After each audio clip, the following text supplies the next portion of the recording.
오늘 우리에게 주신 한이의 말씀 민수기 34장 1절부터 39절까지의 말씀입니다. 민수기 34장 1절부터 29절까지의 말씀. 이제 봉독하겠습니다. 하나님의 말씀 경청하십시오. 주님께서 모세에게 말씀하셨다. 이스라엘 자손에게 명하여라. 그들에게 다음과 같이 말하여라. 너희는 이제 곧 가나안 땅에 들어가게 된다. 이 땅은 너희가 유산으로 받을 땅인데 다음과 같이 사방 경계를 정한 가나안 땅 전체를 일컫는다. 너희 영토의 남쪽은 에돔의 경계선과 맞닿아 있는 신광야에서부터 시작된다. 그러므로 너희의 영토의 남쪽 경계는 동쪽의 사해 끝에서부터 시작된다. 너희의 경계선은 아그라핀 비탈 남쪽을 돌아 신을 지나 가데스 바네아 남쪽 끝까지 갔다가 또 하살 아달로 빠져 아스몬까지 이른다. 경계선은 더 연장되어 아스몬에서부터 이집트의 국경지대의 강을 따라 지중해가 시작되는 곳까지 이른다. 서쪽 경계는 지중해와 그 해안선이다. 이것이 너희의 서쪽 경계가 될 것이다. 너희의 북쪽 경계는 다음과 같다. 지중해에서부터 호르산까지 너희는 경계선을 그어라. 또 호르산에서부터 하맛 어기로 경계선을 그어 스닷 끝까지 이르면 경계선은 거기에서 다시 시브론을 거쳐서 하살 에난 끝까지 이른다. 이것이 너희 영토의 북쪽 경계이다. 너희의 영토의 동쪽 경계를 하살 에난에서부터 스밤까지 걸어. 경계선은 여기에서 더 연장되어 스밤에서부터 아인 동쪽 리블라까지 내려갔다가 동쪽의 긴네렛 바다 해변까지 더 내려간다. 거기에서 다시 경계된 요단으로 내려가 사해 끝에서 멈춘다. 이것이 너희 땅의 사방 경계이다. 모세는 이스라엘 자손에게 명령하였다. 당신들 9지파와 반쪽 지파는 주님께서 당신들에게 주도록 명하신 이 땅을 제비 뽑아 나누어 가지십시오. 르우벤 자손의 지파와 갓 자손의 지파와 므낫세 반쪽 지파는 조상 집안을 따라 유산을 받았습니다. 이 두 지파와 반쪽 지파는 자기들의 유산을 해 뜨는 쪽 여리고 맞은편 요단강 동쪽에서 이미 차지하였습니다. 주님께서 모세에게 말씀하셨다. 너희에게 유산으로 땅을 나누어 줄 사람들의 이름은 제사장 엘르아살과 눈의 아들 여호수아이다. 너희는 또 땅을 유산으로 나누어 줄 사람을 지파마다 한 사람씩 대표로 뽑아라. 다음은 그 사람들의 명단이다. 유다 지파에서는 여분네의 아들 갈렙이요, 시므온 지파에서는 암미우스의 아들 스무엘이요, 베냐민 지파에서는 기슬론의 아들 엘리다시요, 단 자손 지파에서는 요글리의 아들 붓기 족장이요, 요셉 자손 가운데 므낫세 자손의 지파에서는 에봇의 아들 한니엘 족장이요, 에브라임 자손의 지파에서는 십단의 아들 그무엘 족장이요, 스불론 자손의 지파에서는 바르낙의 아들 엘리사반 족장이요, 이사갈 자손 지파에서는 아산의 아들 발디엘 족장이요, 아셀 자손의 지파에서는 슬로미의 아들 아히훗 족장이요, 납달리 자손의 지파에서는 암미호스의 아들 브다헬 족장이다. 이들은 가나안 땅에서 이스라엘 자손에게 유산으로 나누어 주도록 주님께 명령을 받은 이들이다. 아멘. 딱 여기까지다라는 제목으로 하나님의 말씀 선포하겠습니다. 우리가 역사를 살펴보거나 또 주변을 살펴보면 그 사람의 그릇은 딱 이 정도인데 자기의 그릇 이상의 욕심을 부리다가 망하는 사람들 종종 볼 수 있죠. 예를 들어 통치자의 경우를 예를 들었을 때 그가 잘 통치할 수 있는 영역은 예를 들어 한 개 마을이나 한 개 도시 정도예요. 근데 그거를 잘 다스리던 사람이 내가 이걸 이렇게 잘했으니까 더 큰 걸 잘할 수 있지 않을까? 그렇게 도전했다가 망하는 경우, 혹은 그렇게 해서 정말 권력을 차지했지만 결국 실패로 돌아가는 경우를 우리 꽤 많이 봅니다. 시장을 잘할 수 있는 사람이 있고 대통령을 잘할 수 있는 사람이 있는 거예요. 근데 시장을 잘하면 사람들이 이 사람이 시정도 이렇게 잘 이끌었으니까 대통령도 잘하지 않을까? 그렇게 생각한단 말이죠. 하지만 시정, 도정, 그리고 국정은 그 범위와 역할과 방법이 다르다는 것을 사실은 사람들이 간과하고 있기 때문입니다. 그리고 본인도 그걸 알면서도 욕심 때문에 눈이 어두워져 버린 것이죠. 거대한 제국을 만드는 것과 그 거대한 제국을 운영하는 것은 전혀 다른 문제입니다. 우리는 징기즈칸의 몽골 제국이 정말 그 당시 이제 아시아와 유럽 대륙의 총 해서 3분의 2 가량의 엄청난 영토를 점령한 것을 알고 있죠. 세계상 최고 지배자 정복자입니다. 근데 그들은 정복은 했지만 다스리지는 못했어요. 그래서 징기스칸의 아들 쿠빌라이 칸 때 이르러 가지고 결국에는 그 4개의 권역으로 나누어 다스리게 되죠. 결국 몽골 민족이 제대로 시리오 지배한 땅은 중국, 원나라 이쪽 지역뿐이고 나머지는 다 현지인들에게 권력 이양했다고 말해도 크게 다르지 않을 겁니다.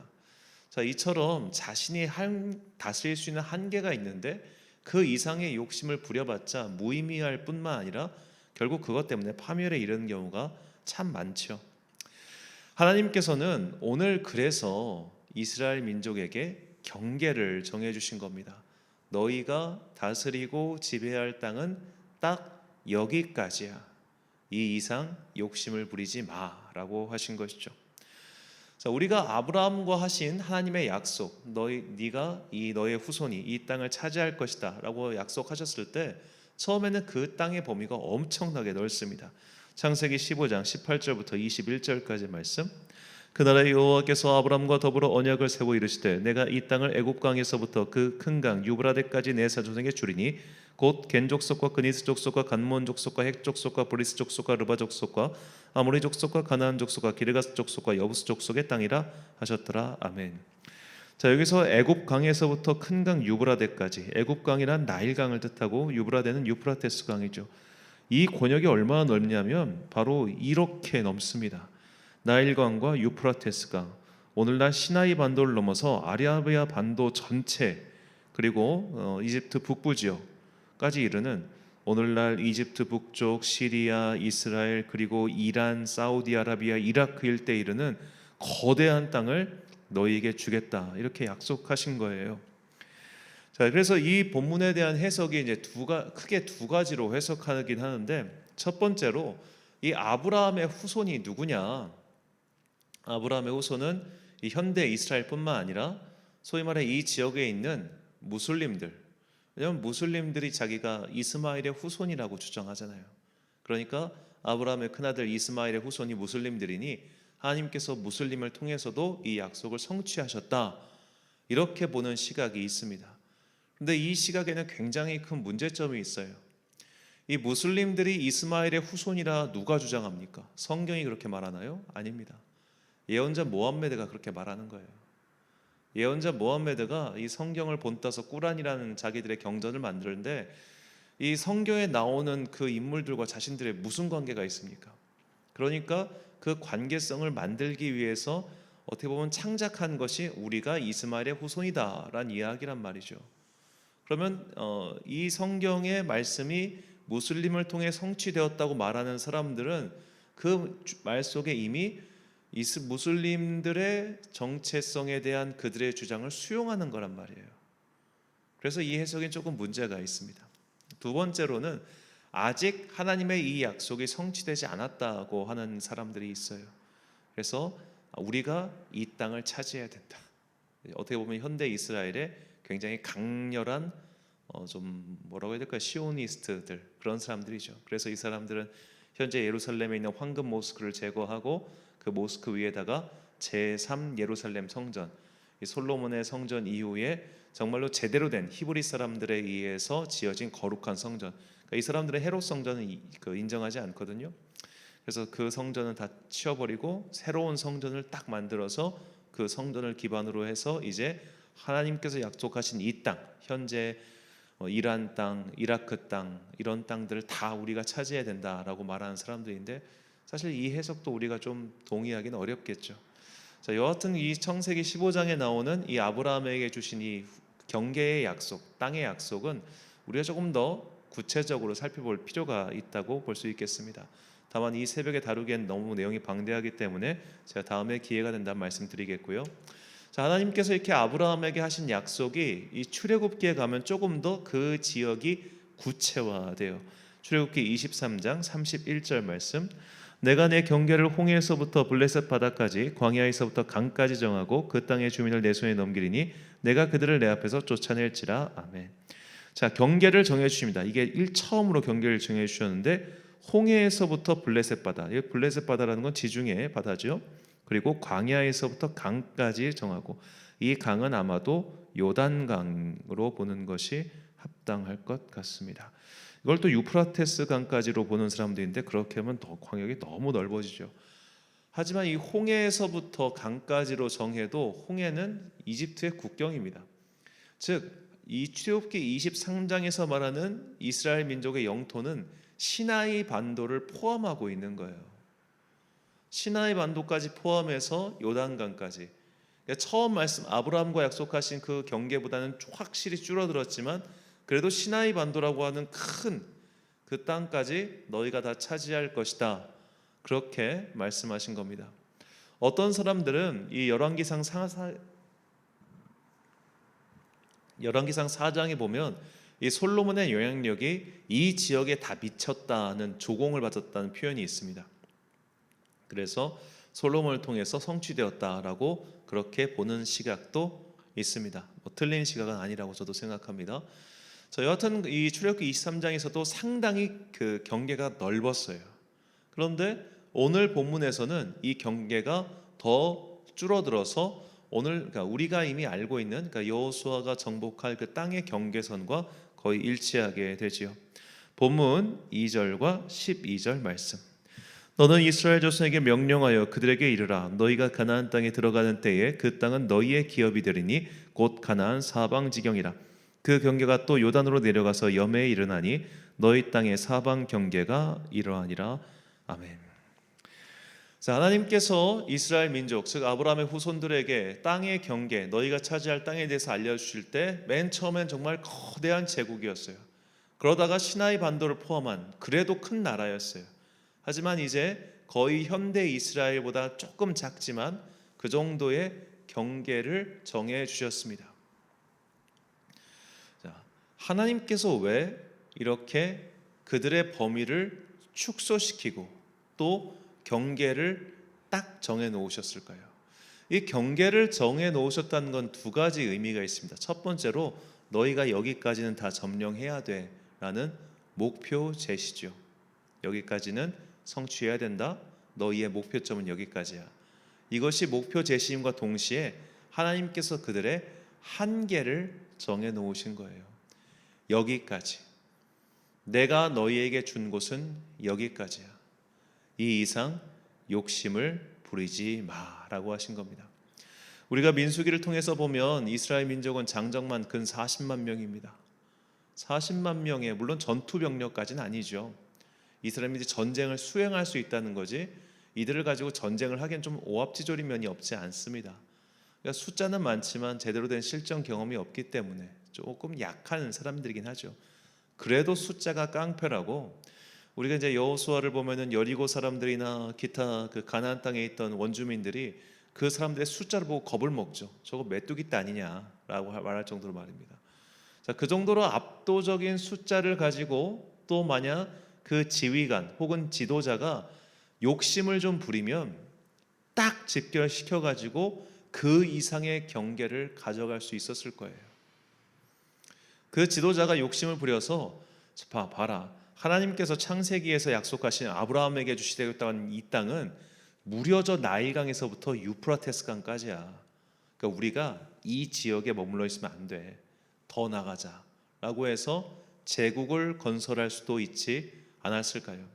실제로 이 당시에 원래 이제 이스라엘이 이집트의 국력이 강해지면 또 약해지고 이 북쪽에 있는 아시리아, 바벨론, 페르시아 같이 이 북쪽 유프라테스, 티그리스강 유역의 제국이 강성해지면 약해지는 그러니까 낀 나라란 말이에요.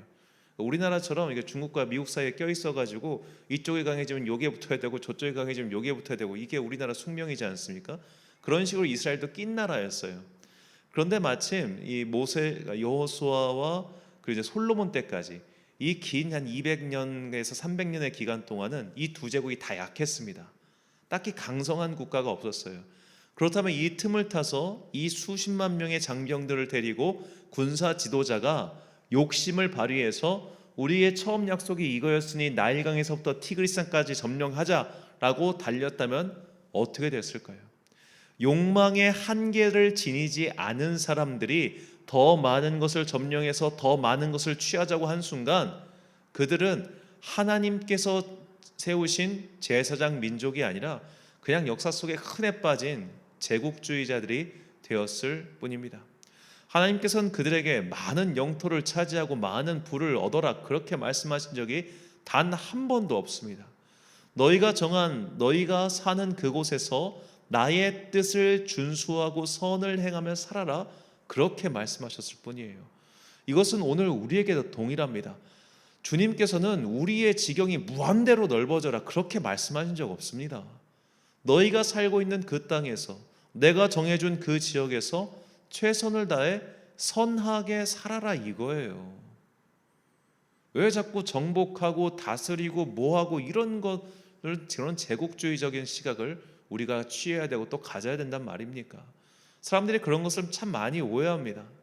자, 하나님께서 우리가 계속 구약 성경을 보면은 정말 과도할 만큼 이민족과의 교류를 금지하시죠.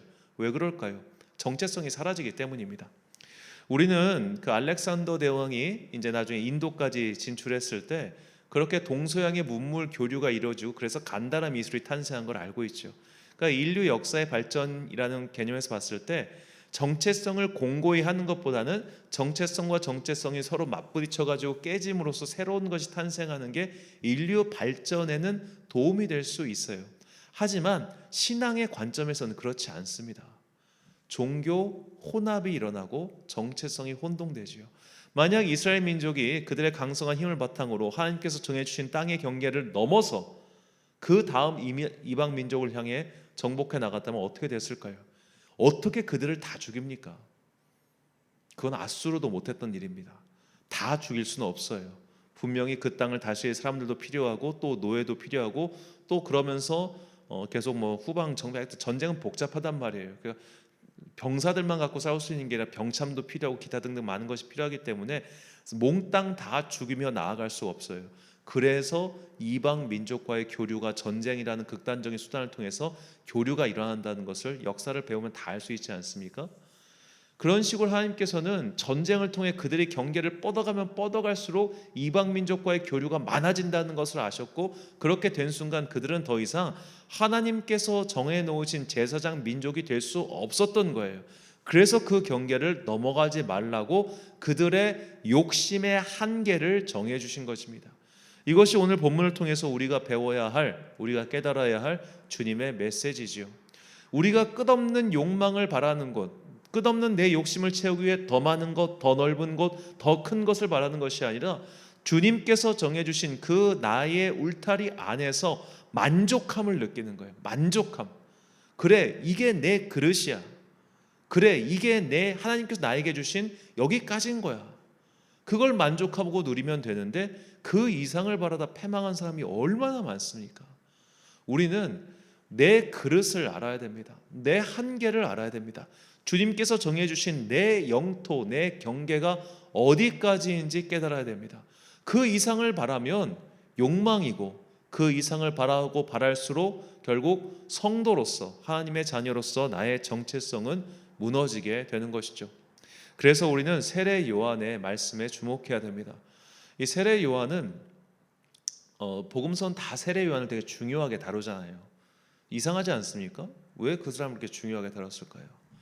많은 학자들은 아마도 세례 요한이 예수님의 어떻게 보면 복음의 원형 같은 메시지를 가르쳐 준 사람, 전수해 준 사람, 그렇게 생각하기 때문입니다.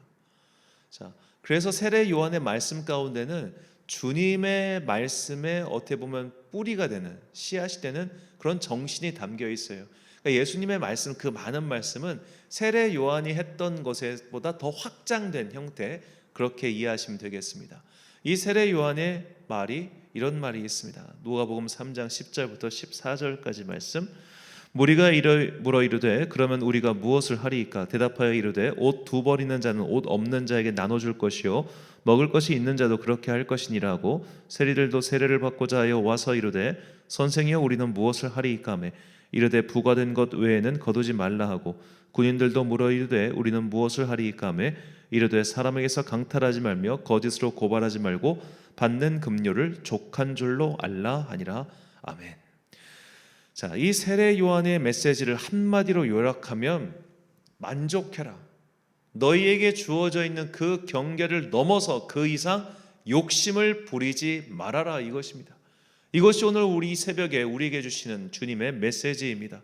사랑하는 천안 광성교회 성도 여러분, 그리고 이 새벽을 함께 깨우고 계신 귀한 주님의 자녀 여러분, 우리 몸에 있는 세포 중에 이 세포가 무한정으로 자라면 뭐가 됩니까? 암이 됩니다. 그리고 그 무한정으로 자라는 암이라고 하는 욕망은 결국 우리 자신을 죽이게 되지요. 탐욕이라는 것이 그렇습니다. 그래서 제가 자주 말씀드렸지만 이 신화 속에 나오는 탐이라고 하는 괴물은 이 세상 모든 걸 다 긁어먹은 다음에 결국 자기 자신도 먹어서 소멸하고 말지요. 내 욕망의 경계를 짓지 않으면, 나의 한계를 정해놓지 않으면, 그 이상 탐욕을 부리면 결국 그 끝은 파멸이라는 것을 기억하십시오. 주님께서는 이스라엘이 정복해야 할 땅의 경계를 정해 놓으심으로써 그들에게 그 이상의 욕심을 부리지 않게 하셨습니다. 그래야만 그들의 정체성이 유지될 수 있기 때문이죠. 우리 또한 마찬가지입니다. 우리가 받은 것, 주님께서 주신 것, 그 이상을 욕심내면 결국 그 욕심이 스스로를 파괴시킨다는 것을 잊지 마십시오.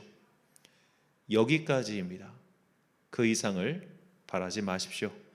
그것은 우리를 파괴시킬 수 있는 마귀의 함정입니다.